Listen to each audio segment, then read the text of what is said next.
2022 में एक शब्द जो हमें नहीं सुनाई दिया उसका नाम है स्टार्टअप। स्टार्टअप जो शब्द था वो 2022 से पहले इतना सुनाई देता था, हर व्यक्ति, हर आदमी, हर इन्वेस्टर उसी की बात करता था। लेकिन आज वो शब्द गायब है और इसी मुद्दे पे आज हम चर्चा करेंगे। मेरे साथ हैं हर्ष वर्मा। हर्ष, ये बताइए, आपकी पसंदीदा बीट हुआ करती थी स्टार्टअप, आखिर ऐसा क्या हुआ कि आजकल स्टार्टअप शब्द एक तरह से गायब हो रहा है? क्या कहेंगे? सर, सबसे पहले तो मैं ये बताऊं कि देखिए 2021 में ज़बरदस्त बूम था स्टार्टअप्स का, लेकिन इस समय जो है स्थिति जो है उतनी ज़्यादा अच्छी नहीं है। इसके कई सारे कारण हैं। मैं अगर आपको सबसे पहले इसके कारण पे ना जाते हो, सबसे पहले आपको बताऊं कि कितनी बड़ी, क्योंकि सर बहुत बड़ी छटनी हुई इस साल, हम लोग देख रहे हैं, रिपोर्ट्स आ रही है, काफ़ी ज़्यादा बड़ी छटनी हुई है। हाँ, मेरे ख्याल से हर्ष, सुनने में आ रहा करीब 20,000 लोगों की नौकरियां गई हैं इस साल स्टार्टअप में। बिल्कुल बिल्कुल सर। मैं अगर लॉन्ग हाउस की कंसल्टेंसी है, उसने एक रिपोर्ट जारी करी है, उसमें साफ तौर पे बताया गया है कि सर कुल मिला के जो 52 बड़े स्टार्टअप से उन्होंने करीब करीब 18,000 लोगों को नौकरियों से निकाला है। इसमें मैं आपको बताऊं, साफ तौर पे ऐसे लोग थे जो परमानेंट थे और साथ ही जो कॉन्ट्रैक्ट बेसिस पे थे, लेकिन जो परमानेंट थे वो उनकी संख्या काफ़ी ज़्यादा है। और आपको बताऊं, इसमें जो सबसे बड़ा नाम है, क्योंकि बहुत सारे स्टार्टअप्स होते हैं, आपने देखा एडटेक होते हैं, फिनटेक होते हैं, ई कॉमर्स से जुड़े स्टार्टअप्स होते हैं, लॉजिस्टिक्स से जुड़े स्टार्टअप्स होते हैं, लेकिन इसमें एडटेक, एजुकेशन, जो टेक्नोलॉजी स्टार्टअप्स होते हैं, उन्होंने सबसे बड़े लेवल पर छटनी करी है। इसकी जो छटनी का मैं आपको एक आइडिया दे दूं कि करीब आपको मैं बताऊं, 15 जो एडटेक स्टार्टअप्स थे उन्होंने करीब 8,000 लोगों को निकाला है। और वहीं मैं आपको बात करूं, कंज्यूमर सर्विस से जुड़े जो स्टार्टअप हैं, 8 बड़ी कंपनियों ने 5,000 से ज़्यादा लोगों को निकाला है। और ई कॉमर्स की बात की जाए तो करीब करीब 2,500 लोगों को निकाला है सर। अच्छा, एक चीज़ बताइए, हमने ले ऑफ्स की बात कर ली, एक चीज़ बताइए कि फंडिंग का क्या स्टेटस है इस समय? स्टार्टअप की जो एक इकोसिस्टम है उसमें फंडिंग का एक इशू सुनने में आ रहा है कि करीब 35% की गिरावट दर्ज की गई है जो फंडिंग होती थी। उसके बारे में क्या इन्फॉर्मेशन है? सर, आपने दुखती नब्ज पे, अपने रग पे, नब्ज जो रग होती है उस पर आपने उंगली रख दी है। एक्चुअली कहानी ये हुई सर, 2021 में तो सब कुछ बढ़िया चल रहा था। हाँ। उसके बाद क्या हुआ, पहले कोरोना आया सर। हाँ। मैं कोरोना से चीज़ें लेके चलता हूँ। टेक्नोलॉजी जो स्टार्टअप्स थे ज़बरदस्त बूम पे रहे सर, क्योंकि टेक्नोलॉजी का फ़ायदा हुआ। आप घर में सब बैठे थे, एडटेक स्टार्टअप्स चलने के लिए एकदम घर से बैठ के आप पढ़ाई कर रहे थे, फिनटेक स्टार्टअप चलने के लिए एकदम बहुत बढ़िया चीज़ें चल रही थी। लेकिन आते आते जब नॉर्मल सिनेरियो होता चला गया, अब हम लोग आगे बढ़ते चले गए, मास्क सब चीज़ें हटती चली गई, उसके बाद क्या हुआ, लोग बाहर निकले। और जब बाहर निकले तो टेक्नोलॉजी पे तो निर्भरता रही, लेकिन जैसे एडटेक की मैंने बात करी या फिर दूसरों की बात करी, उस पर निर्भरता कम हो गई। और आपने जो बताया फंडिंग की स्थिति, सर मैं फंडिंग की स्थिति पे ही आ रहा हूँ। अब क्या हुआ कि सर यहाँ पे स्थिति ये हो गई कि सीड फंडिंग से लेकर जो शुरुआती फंडिंग होती है, उसके बाद ए बी सी डी जो भी फंडिंग्स होती हैं, जो आगे के इसके स्टेजेस होती हैं यहाँ तक, और जो बाद में वेंचर कैपिटलिस्ट एंटर करते हैं, जो बड़े बड़े एकदम ये होते हैं, कैपिटलिस्ट होते हैं, निवेशक होते हैं, जो बड़े लेवल पे निवेश करते हैं, उन तक ने हाथ पीछे खींच लिया, क्योंकि कंपनी मुनाफे में थी ही नहीं। अच्छा, मैं हाँ। इसमें मैं एक सवाल ये पूछना चाहूँगा कि जो डिजिटल का जो कंजम्पशन है ड्यूरिंग कोरोना और कोरोना के बाद, वो तो काफ़ी बढ़ा था। फिर ऐसा क्या हुआ कि एकदम से स्टार्टअप जो एडटेक, खासतौर पर एडटेक की बात हम करें, कि उसमें डाउन ट्रेंड देखने को मिल रहा है? सर, एडटेक की कहानी बड़ी दिलचस्प है सर। एडटेक आपने जो बताया कि कंजम्पशन तो बढ़ा सर, लेकिन कंपनी मुनाफे में पहुंची ही नहीं सर। उस समय दौरान में जब कोरोना चल रहा था, तब तो लोगों ने जमकर अपने जो भी पैकेजेस होते थे एडटेक के, वो खरीदे, घर में बैठ के पढ़ाई करी, कोर्सेज करे। लेकिन जब बाहर निकले वो, और खासकर मैं इसमें बायजूस का नाम जोड़ना चाहूँगा, बायजूस की कहानी, क्योंकि हमने देखा बायजूस हिंदुस्तान का सबसे बड़ा स्टार्टअप के तौर पर, एडटेक के स्टार्टअप के तौर पर उभरा है।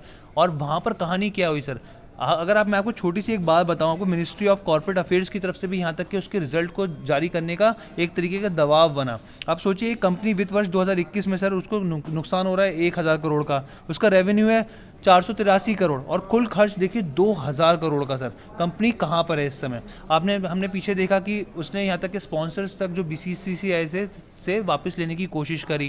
कंपनी लगातार नुकसान में, क्योंकि बैक टू बैक।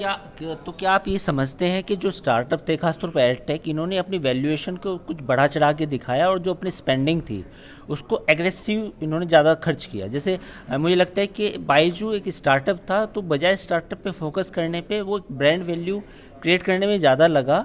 और आप ये देख सकते हैं कि जब क्रिकेट मैच को स्पॉन्सरशिप करने की बजाय, मुझे लगता है कि शायद वो R&D पे उस पैसे को इस्तेमाल करता तो ज़्यादा बेहतर रहता। बिल्कुल सर, आपने बिल्कुल सही बोला।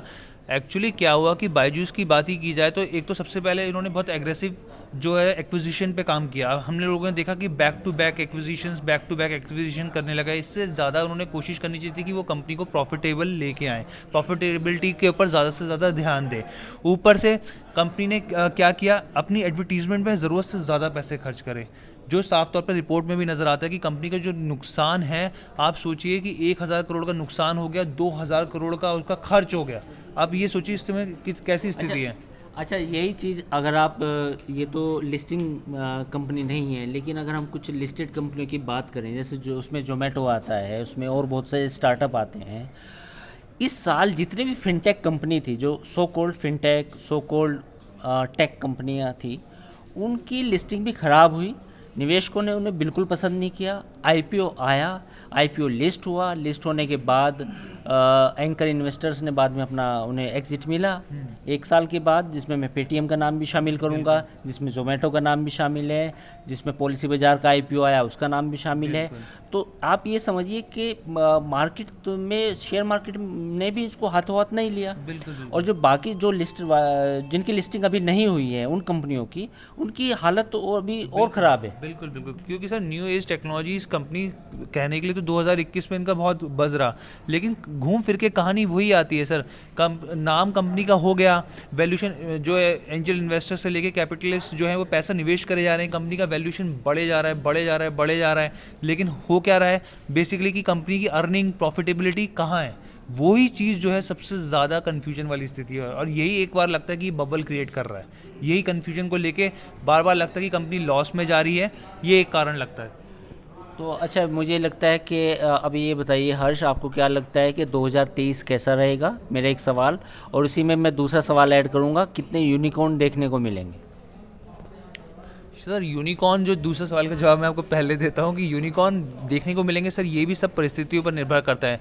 जिस तरीके से हम लोग देख रहे हैं, अभी खबरें हम लोग लगातार सुन रहे हैं कि जो साफ तौर पे लग रहा है कि मंदी अमेरिका में या विदेशों में जो मंदी की साफ साफ सुगबुगाहट दिखाई दे रही है, तो ये बहुत बड़ी विषय रहेगा। अगर इस तरह का रहता है तो वेंचर कैपिटलिस्ट जो बड़े बड़े विदेशों में हैं वो निवेश करते हैं हमारे स्टार्टअप्स में, चाइना के बड़े बड़े कैपिटलिस्ट जो हमारे भारतीय स्टार्टअप्स में निवेश करते हैं, तो ये देखना दिलचस्प होगा कि वो कितना निवेश करते हैं और क्या स्थिति रहती है, क्योंकि आगे चल के यही बताएगा सर, तय करेगा।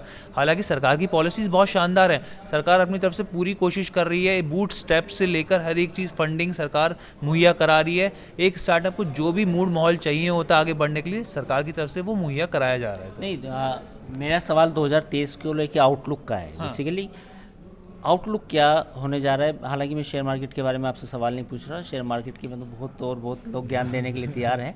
स्टार्टअप जैसे आप कवर करते रहे हैं, तो 2023 में आप समझते हैं कि जो इन्फ्लेशन की वजह से कंपनियों ने अपने हाथ खींचे हैं, खर्चे कम किए हैं, मार्जिन्स भी घटे हैं, और लोग अब सेफ रिटर्न की तरफ जा रहे हैं, बड़े इन्वेस्टर भी जा रहे हैं, तो do you think that in 2023 जो स्टार्टअप है वापस बाहर आएगी, इन्वेस्टर आएंगे वापस लौट के और सपोर्ट करेंगे स्टार्टअप इकोसिस्टम को? सर वही मैं आपको बताता, ये सब समय बताएगा, क्योंकि किसको पता था कि 2019 में कोरोना आ जाएगा? किसी को नहीं पता था कि उस समय हमारे जो एडटेक स्टार्टअप्स एकदम सामने उभर के निकलेंगे, किसी को नहीं पता था ये सब चीज़ें। तो ये जो चीज़ है ये तय करेगी, क्योंकि एक तरह कोरोना की लहर आ रही है, हम साफ तौर पर देख रहे हैं कि चाइना में कोरोना की लहर, अब क्या ये दूसरे देशों तक पहुंचेगी? क्या मंदी की जो आहट है वो आगे बढ़ेगी? क्योंकि हालांकि बहुत सारी जो एजेंसीज हैं, इंटरनेशनल एजेंसीज हैं, वो साफ तौर पे कह रहे हैं कि भारत पे इसका असर नहीं पड़ेगा। तो ये सारे फैक्टर्स जो हैं ये सर बहुत ज़्यादा मैटर करेंगे किसी स्टार्टअप को आगे बढ़ने के लिए सर। ठीक है, धन्यवाद। और बीटी बाज़ार आप देखते रहिए, ये थी हमारी खास पेशकश जिसमें हम स्टार्टअप के बारे में बात कर रहे थे। बाकी खबरों के लिए भी बीटी बाज़ार को लाइक, शेयर और सब्सक्राइब जरूर करें। धन्यवाद। वीडियो पसंद आया तो हमें लाइक, कमेंट, शेयर और सब्सक्राइब जरूर करें।